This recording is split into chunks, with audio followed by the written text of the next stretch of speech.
télé du Triangle, la télévision qu'il vous fallait.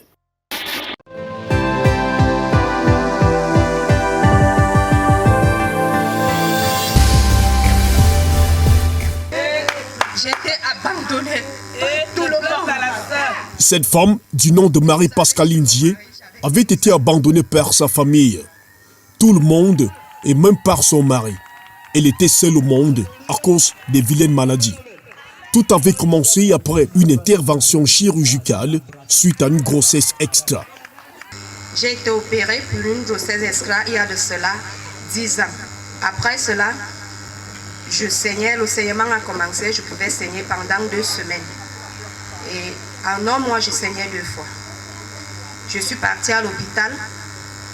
Les docteurs m'ont dit que j'avais les kystes et les myomes. Qu'il fallait qu'on m'opère encore pour une 2e fois. Après cette annonce, vu qu'elle était sans finances, elle était rentrée chez elle et pleura sur son sort qui pour elle était déjà scellé. Plus tard, heureusement, elle a trouvé les moyens financiers et elle est résolue de se soigner. J'ai parcouru les hôpitaux, des églises, des charlatans, des marabouts auxquels je ne peux pas vous mentir. Je n'ai pas eu de solution. J'étais chez un homme, il m'avait foutu à la porte à cause de ça. Premièrement, on avait dit que je ne pourrais plus jamais enfanter. Il est allé prendre une autre femme. Marie-Pascaline Dié réside à Obala. C'est grâce au conseil d'une amie qu'elle a trouvé l'homme par qui Dieu devait la guérir. Elle m'a parlé de médias. Au début, sans toutefois vous mentir, j'avais des doutes. Quand je suis arrivée, j'ai vu un petit homme devant moi. J'ai dit, j'ai déjà parcouru des étapes, est-ce que c'est ici? Pour moi, dans mon cœur, je n'étais pas convaincue. Les hommes regardent par l'apparence, mais Dieu regarde dans le cœur. Ce doute n'avait pas prospéré en elle. Quand papa a commencé les prières, le saignement s'est arrêté là-bas. Amen.